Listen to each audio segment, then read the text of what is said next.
हैं। क्या कन्हैया सच्ची गाय चराने जाते हैं? हाँ हाँ गैया चराते हैं, यमुना नहाते हैं। अब तो भैया वो उसी भाव में रहने लगा कि मैं कभी वृंदावन जाऊंगा तो मुझे प्रभु भी गैया चराते मिलेंगे जरूर, मुझे भी दर्शन देंगे।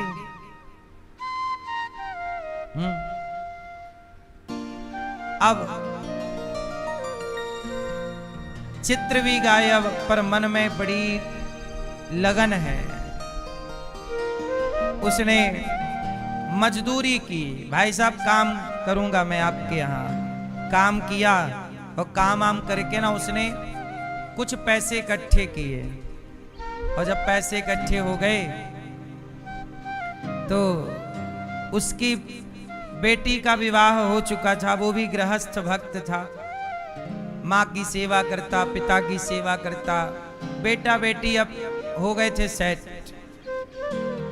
पत्नी भी उसकी अच्छी थी।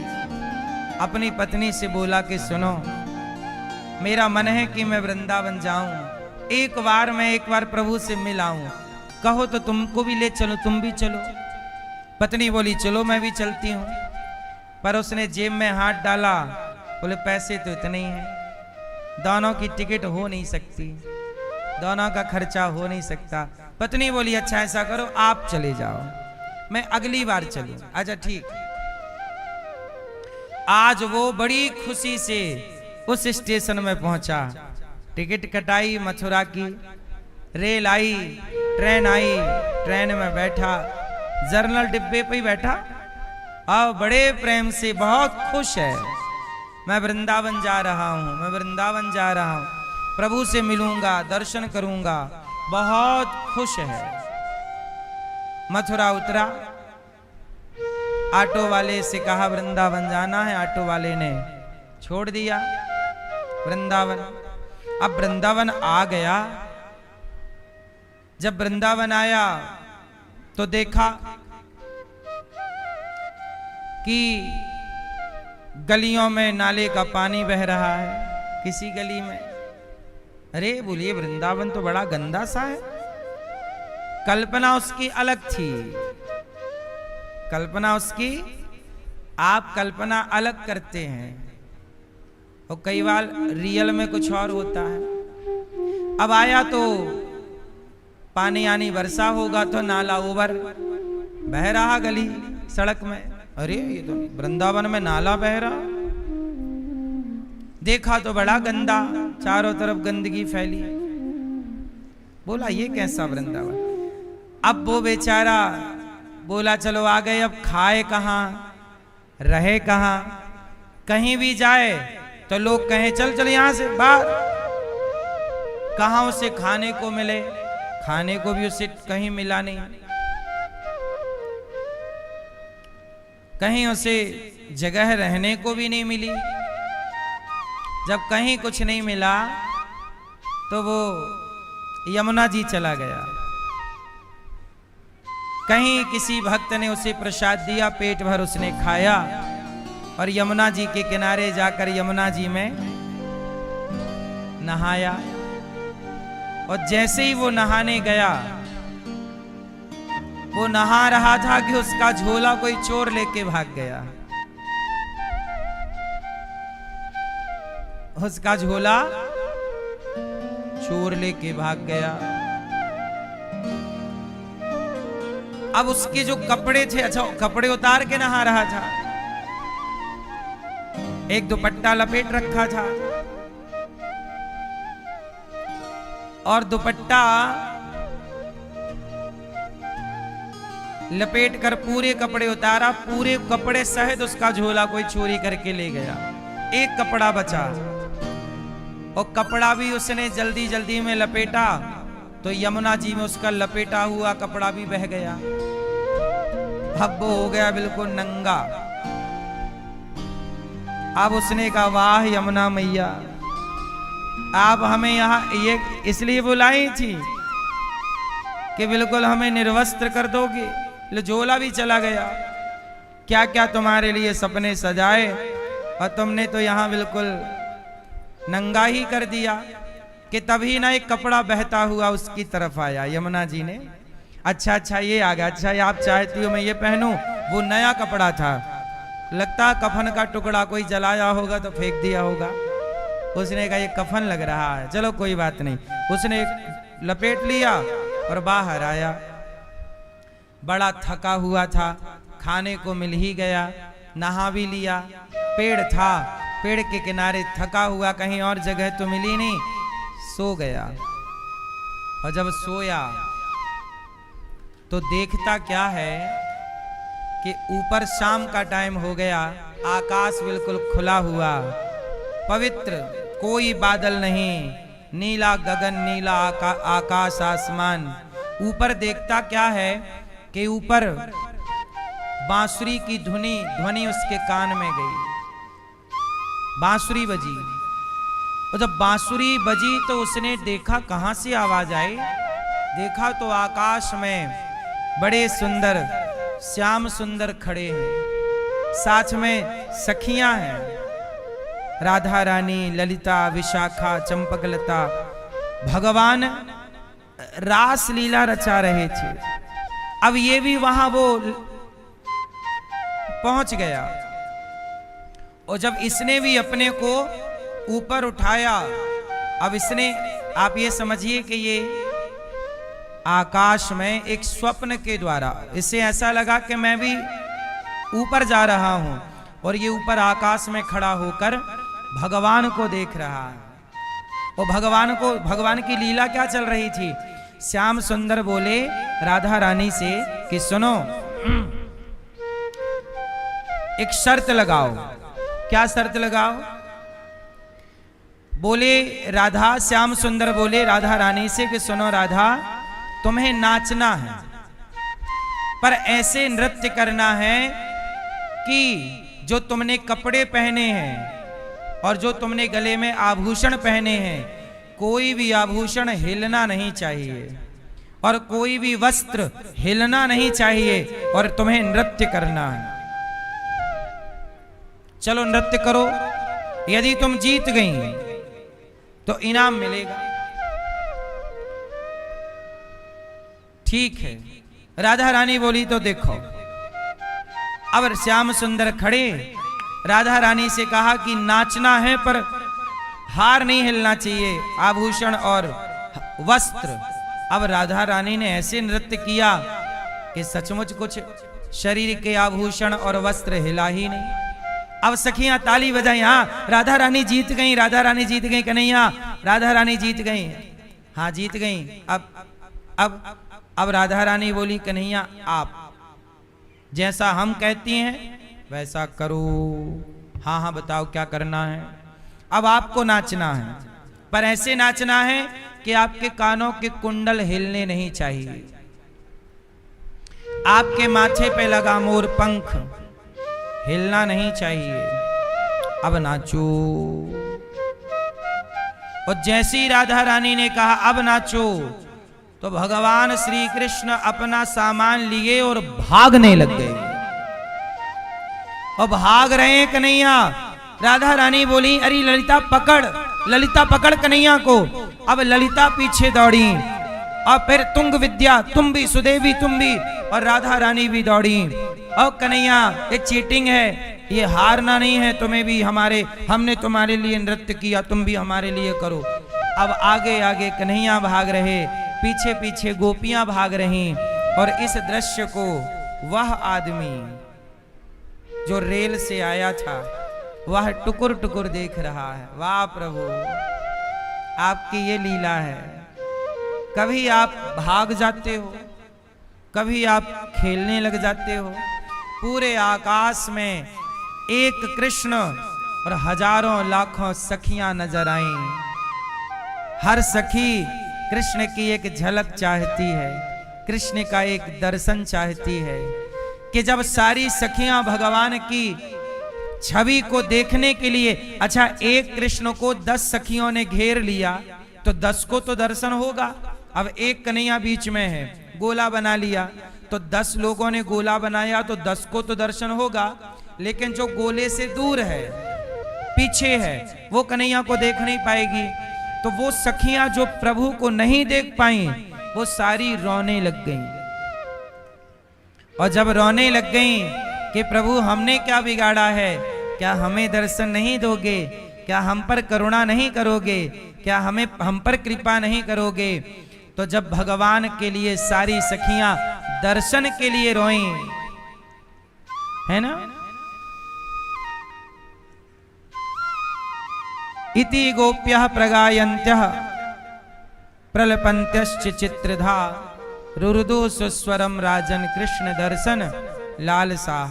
जब कृष्ण के दर्शन की कामना से सारी सखियां रोने लग गईं, जैसे छोटा बच्चा दूध ना मिले तो रोने लग जाता है, ऐसे आज जब सखियों को प्रभु का दर्शन नहीं मिला तो रोने लग गईं। और जब रोईं तो भगवान कृष्ण जितनी सखियां थीं, जितनी गोपियां थीं, उतने रूप में एक ही कृष्ण अनेक रूप में प्रकट हो गए। और जितनी वहां पर गोपियां थीं, उदाहरण के लिए मान लो कि 1,00,000 गोपियां थीं, तो कृष्ण भी 1,00,000 हो गए। और हर गोपी के पास श्री कृष्ण बैठ गए। सबको ऐसे लगा कि कृष्ण मेरे पास हैं, कृष्ण मेरे पास हैं। अब किसी को ये नहीं लग रहा है कि कृष्ण मेरे पास नहीं। अब सारी गोपियां प्रसन्न हो गईं। कोई कन्हैया से कहती है, कन्हैया जरा मेरे बाल गूंथ दो ना, तो गोपी आगे बैठ जाती है, कन्हैया पीछे बैठकर गोपी के सखी के बाल गूंथने लग जाते, चोटी करने लग जाते हैं। एक सखी बोली, कन्हैया जरा मेरे पांव की पायल खुल गई है, जरा तुम पहना दो ना। कन्हैया अपनी जंघा पर उस सखी का पांव रखते हैं और सखी के पांव को पकड़कर उसकी पायल को ठीक करते हैं। तभी कन्हैया ने, अब वो भक्त जो वहां रेल से आया और प्रभु का ये सब दर्शन कर रहा, तो उसने कहा, प्रभु अच्छा वो देख रहा है इतने कृष्ण इतनी गोपियां एक साथ लीला, बोला मैं कहां सेवा में लगूं। तब उसने कहा कि मैं पान अच्छा लगा लेता हूं। पान, उसको पान वान लगाने का अभ्यास रहा। उसने भाव बनाया कि पान, और पान लगाकर उसने प्रभु को दिया, प्रभु आप पान खाइए। और जैसे ही पान भगवान ने उसके हाथ से लिया और पान रखा, सारी गोपियां बोली, प्रभु ये आपका पान जो आपने खा लिया है, जरा ये प्रसाद रूप में हमें मिल जाए तो बड़ी कृपा। तो भगवान ने पान खाया और चबाया। वो चबा ही रहे थे कि तभी गोपियों ने हाथ पसार लिया, हमें भी। तो भगवान ने अपना ही चबाया हुआ पान सखियों को दिया और गोपियों ने उस प्रसादी पान को ग्रहण करके अपने जीवन को कृतार्थ किया।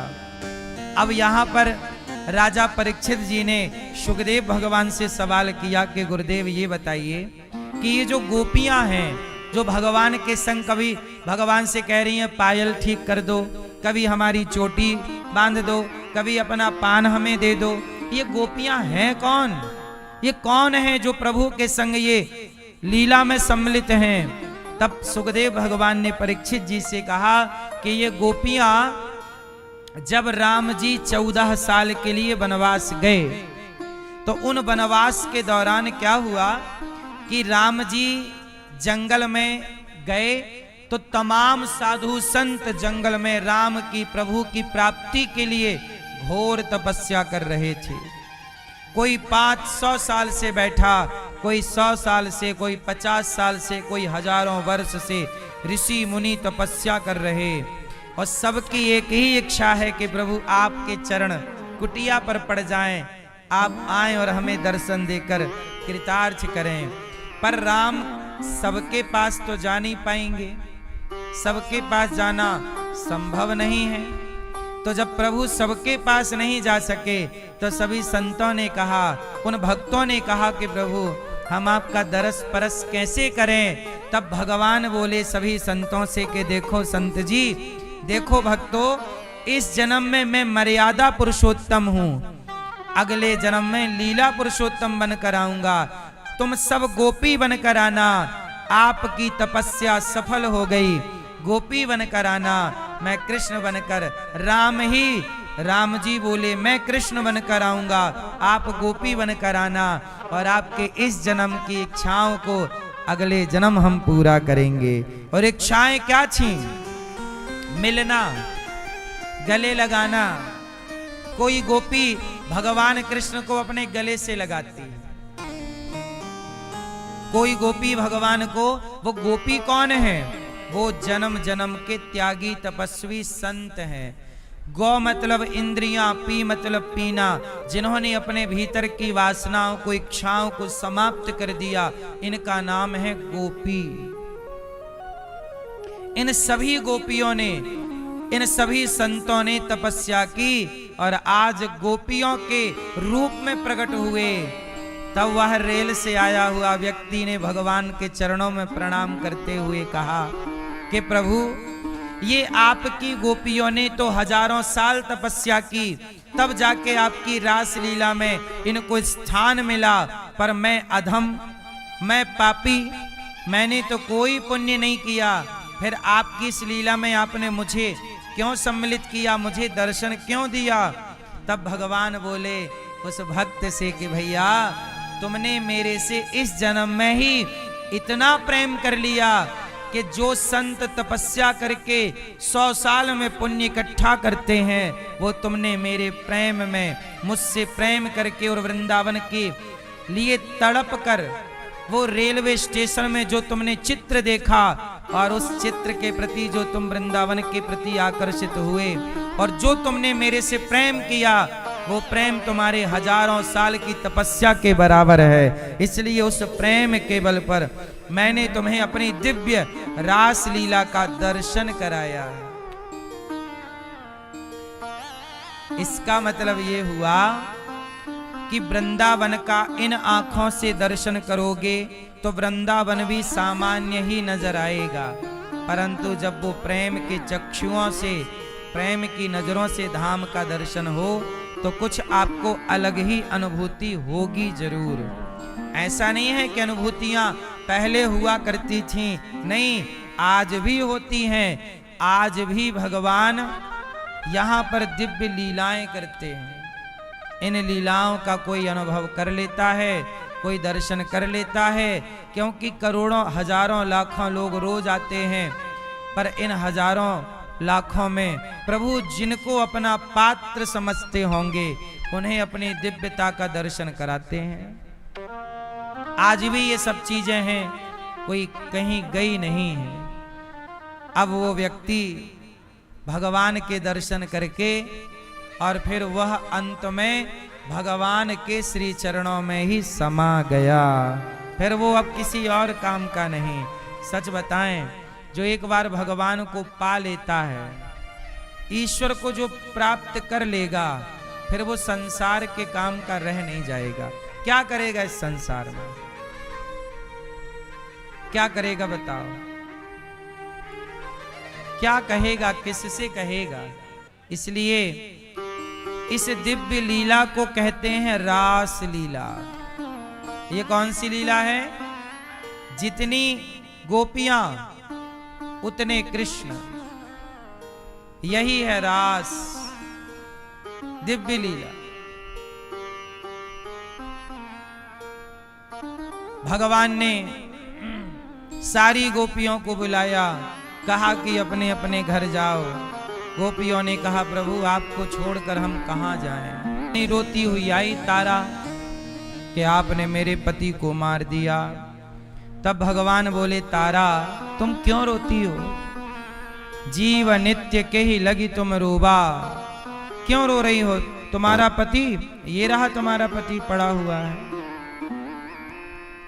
तारा को समझाया तो 2 मिनट में समझ गई, और नहीं समझाना चाहा तो समझाने गए थे शांति दूत बनकर कृष्ण दुर्योधन को। सच बताएं, आप यदि समझ गए तो समझ लो कि प्रभु ने समझाना चाहा है, और आप नहीं समझे तो समझ लो प्रभु समझाना ही नहीं चाहते।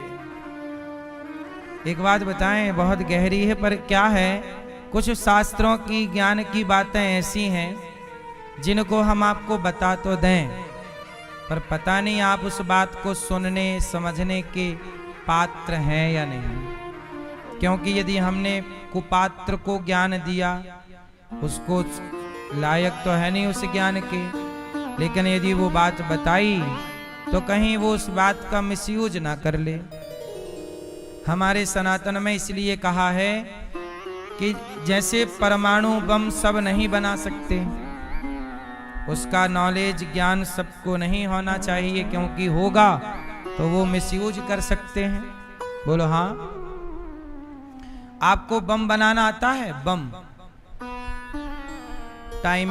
टाइमर बम जो भी होता है, आता है आपको बनाना? नहीं आता, नहीं आता। क्यों?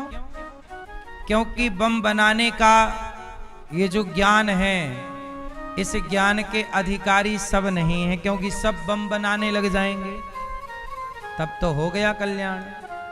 ऐसे ही कुछ लोग शास्त्रों के उस ज्ञान के अधिकारी नहीं हैं।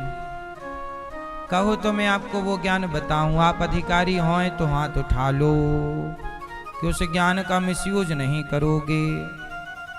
मैया, ओ पंचायती मैया, ए मैया, ए हरी मैया, बताऊं कि नहीं आपको? झोला नहीं छूट रहा मैया का, खिसक भी रही है वहीं तो झोला पकड़ के। बात सही है, चोर बहुत एक्टिव रहते हैं। सुनो, देखो भगवान ने इस संसार में जो कुछ भी हो रहा है, हम आपसे एक बात पहले कह दें कि अपने को भगवान के चरणों में समर्पित कर दो, सरेंडर कर दो। और सरेंडर करने के बाद जो भी कुछ हो रहा है वो अपनी ज्यादा खोपड़ी मत लगाओ, अपना ज्यादा दिमाग मत लगाओ, क्योंकि ये संसार तुम्हारे दिमाग से चल ही नहीं रहा है। क्योंकि ये संसार आपके दिमाग से, जब आपके पास दिमाग था ही नहीं तब भी ये संसार चल रहा था, और जब आपके पास दिमाग होगा ही नहीं तब भी ये संसार चलेगा। इसका मतलब है यहां दिमाग लगाने की जरूरत। इसलिए कहता हूं, अपना दिमाग पढ़ाई में लगाओ, अपना दिमाग समाज की सेवा में लगाओ, अच्छे कामों में लगाओ, और अपना दिल भगवान के चरणों में लगा दो। और जो कुछ हो रहा है उसे स्वीकार करो, क्योंकि यही अटल सत्य है। परेशान लोग इसलिए होते हैं क्योंकि वो ईश्वर की मर्जी में खुश नहीं है। मैं उदाहरण दे दूं, सुनो। अच्छा एक बात बताओ, भगवान कृष्ण गए थे दुर्योधन को समझाने कि पांडवों को 5 गांव दे दो। बोलो हाँ। क्या दुर्योधन समझा था? दिया 5 गांव? नहीं दिया। अच्छा, यदि वो भगवान कृष्ण की बात मान लेता तो महाभारत ना होता। अच्छा, महाभारत हो ये भगवान कृष्ण चाहते थे कि नहीं? उत्तर दो। हाँ, सच्चाई यही है कि भगवान खुद चाहते थे कि महाभारत हो। क्यों भगवान चाहेंगे? भगवान इसलिए चाहते थे कि दुर्योधन ना बड़ा पापी है। यदि आज हम इसे समझा देंगे तो ये महाभारत नहीं करेगा, और नहीं करेगा तो फिर ये मरेगा कैसे? और जब तक नहीं मरेगा ये पाप करता रहेगा और द्रौपदियों के चीर हरण करता रहेगा। तो पापी को मारना तो है। तो समझाने गए दुर्योधन को कि 5 गांव दे दो, पर बुद्धि ऐसी भ्रष्ट कर दी कि वो समझा ही नहीं। सही है? ये बड़ी गूढ़ बात है। इसका मतलब ये हुआ कि आपके जीवन में जो कुछ भी हो रहा है वो आप नहीं कर रहे हैं। क्यों? आपके परिवार में, आपके जीवन में कोई घटना घट रही है, वो आप कर रहे हैं? उसके जिम्मेदार कौन है? क्यों भैया? आपके परिवार में, आपके जीवन में कुछ हुआ, अच्छा या बुरा, वो आपकी मर्जी से हो रहा है कि कोई और शक्ति काम कर रही है? क्यों दादाजी, आप बताओ। है ना? कई बार आप चाहते कुछ और हैं, होता कुछ और है। मतलब ये संसार अपने ही ढंग से चल रहा है। हमारा और आपका चाहा ये दास अनिरुद्ध यहां बैठकर आपको सुनाएगा, ये भी मेरी मर्जी नहीं है। मुझे यहां बैठ के आपकी सेवा के लिए नियुक्त भी भगवान ने ही किया है।